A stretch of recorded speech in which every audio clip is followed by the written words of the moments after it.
What's going on, you guys? It's Raul here, back again with another video, and today I got my top 10 centers for the 2019-20 season. The final positional top 10 for the 2019-20 season. I'm going to be coming out with more top 10s, so don't worry, you guys. Now, with all of that being said, make sure you guys do like today's video if you guys did enjoy. Subscribe to the channel if you guys are new. And if you guys like these videos and also subscribe to the channel already, well, then share this channel with anyone who you know that is a fan of the NFL or the NBA. I'm trying to reach 100 subscribers, so all support is appreciated. Also, help me out, you guys, by commenting down below what you guys want to see on this channel. That way I can provide you guys with the content you guys want. So with all of that being said, you guys, let's get it started into the video. Anyways, starting off the video, we got number 10 as Clint Capela. Clint Capela is a pretty good traditional big man who can grab rebounds and is also a good rim protector. His stats so far this past season with the Houston Rockets were 14 points per game, 14 rebounds per game, 2 blocks per game, and shooting 63% from the field. He's overall just a really solid big man. He's going to be great for the Hawks with his ability to rebound, defend, and be a good pick and roll guy. I think I'm excited to really just see what he can do with the Hawks and Trae Young. And really, that's not all I have to say for Clint Capela. He's a pretty solid big man, and I'm pretty excited to see what he can do for the Hawks. At number 9, we got LaMarcus Aldridge. LaMarcus Aldridge may be aging, however, he's still a pretty good player, as he's around a fringe all-star level player who has stats of 19 points per game, 7 rebounds per game, for shooting 49% from the field and 39% from 3. His rebounding is fine, and he's pretty solid overall. He's really just a good scorer and shooter, as he can score in the post, mid-range area, and is really good, pretty good from 3, as he's developed a really good three-point shot. And I mean, he takes a few a game, but I'd like to see the guy really just take a little bit more threes. And overall, he's a pretty good big man who can just shoot and score the ball. Next up at number 8, we got Nikola Vucevic. Last year, Nikola Vucevic made an all-star game. However, I don't think he'll make an all-star game again, as if he can't get the Orlando Magic to any major success, then I just don't see him like a reason for him to. I don't see how he will make an all-star game unless there's injuries and he's a replacement. However, regardless, he's still a pretty good offensive big man, as his stats consist of 20 points per game, 4 assists per game, 11 rebounds per game, shooting 48% from the field and 34% from 3. He scores mainly in the post and mid-range area. However, he can also occasionally hit threes, and I think he's a pretty good offensive big man for the Orlando Magic. I would like to see the Orlando Magic get a little bit more help around him, and he definitely could be traded, considering that this is really just the peak Vucevic we'll ever see, most likely. So that's what I have to say for Nikola Vucevic. Overall, he's a pretty solid player. At number 7, we got Andre Drummond. His stats consist of 17.5 points per game, 11 rebounds per game, and 2 assists per game, plus 1.4 blocks, shooting 55% from the field. He's a very good traditional big, and I really like Andre Drummond. He's easily the best rebounder in the NBA. I do think once he gets more used to the Cavaliers system, his stats will benefit, and he'll just become, well, a little bit better in Cleveland. I think his defense, well, it's solid, but it's very inconsistent. There's some nights where he's good and he's looking like a pretty good defensive big man, but then there's other nights when he's looking like absolute trash, and then he lets the guy he's guarding drop 33 points on him. Overall, that's what I have to say for Andre Drummond. However, I do also have to say that he is also a pretty solid passer, and I would like to see the guy adapt a little bit more to the modern NBA by developing a mid-range jump shot at least, and becoming a good passing big man, plus becoming a more consistent defender. That way he can provide more stuff than just rebound. However, I still love Andre Drummond. At number 6, we got Kristaps Porzingis. Kristaps Porzingis is still pretty solid, and I really like this guy. I think he's pretty good this year, and he was, in the first half of the year, he was starting to struggle. However, it had been a while since he last played basketball due to an ACL tear. And I think at the end of the year, before the suspension, he really started to pick things up, and he's been doing pretty solid in the bubble so far. His stats from this past season before the bubble was 20 points per game, 9.5 rebounds, 2 blocks per game, shooting 43% from the field and 35% from 3. He's one of the best rim protectors in the league and is also a really good stretch big man.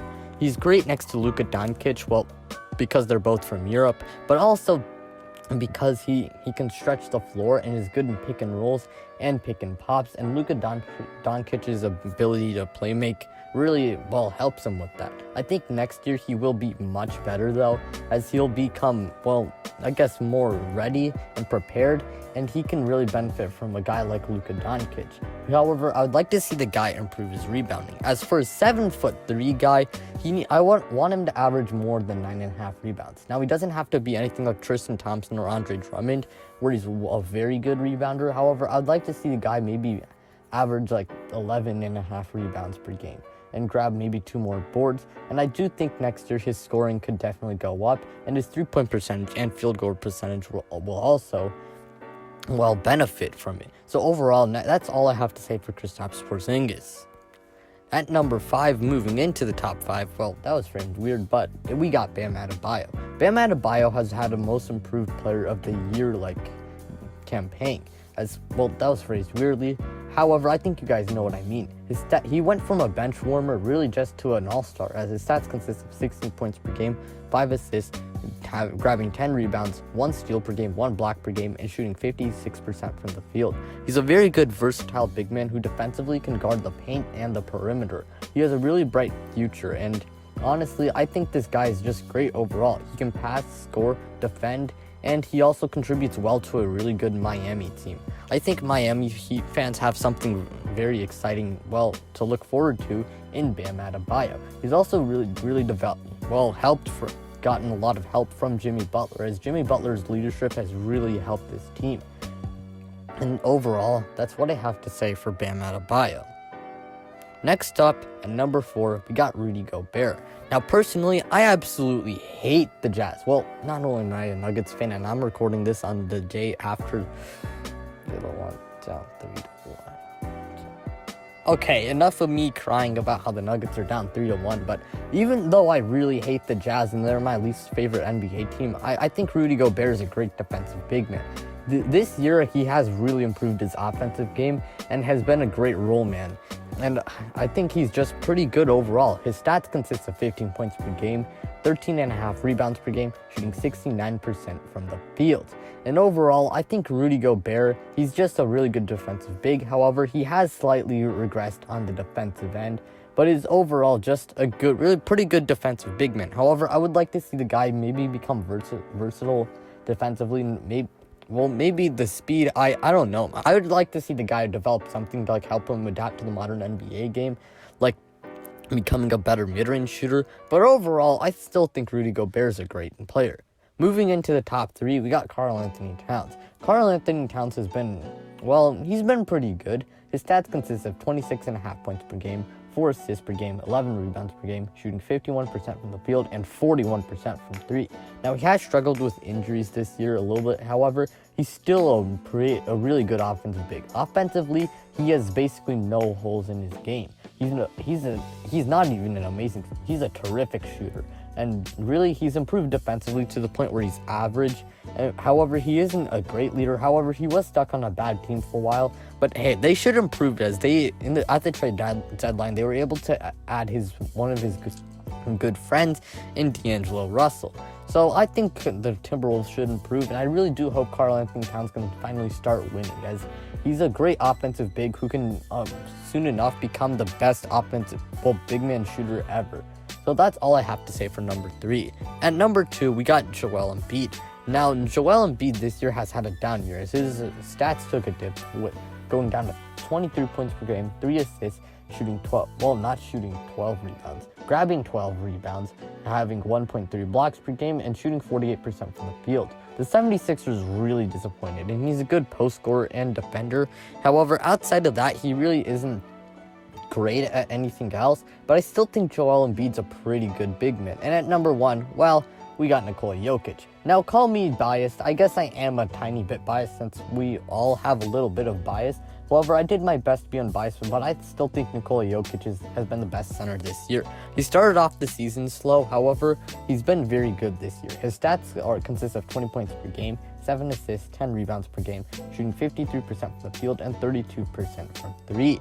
Now, I do feel like, his 3-point percentage, when I do watch him, he actually is pretty good at shooting threes. However, I do who knows? Maybe the 3-point percentage he can definitely improve, as he did shoot pretty high from 3 in the 17-18 season, if I'm not wrong. He's arguably the best passing big man ever, and he's very versatile offensively. Defensively, he's neutral, and I mean, really offensively, he can pass, score, shoot, and grab rebounds. He's a double-double machine, and can also have a lot of triple-doubles. Overall, I love Nikola Jokic, and I still think he's the best offensive big. Well, maybe not the best offensive big, the best center in the NBA. So with all of that being said, you guys, that is going to be the end of today's video. Thank you guys for watching. It really means a lot to me. I work hard on these videos, whether it's recording, editing, all of that stuff. And also, I just wanted to say before the video ends, that I have started school now. So if the uploads do end up becoming start to slow down, I guess, well, it's because of school. So yeah, with all of that being said, also, make sure you guys do like today's video. It would really mean a lot to me. Subscribe to the channel. I'm trying to reach 100 subscribers. And also share this channel with anyone who you know is a fan of the NFL or the NBA. With all of that being said, you guys, I'm out.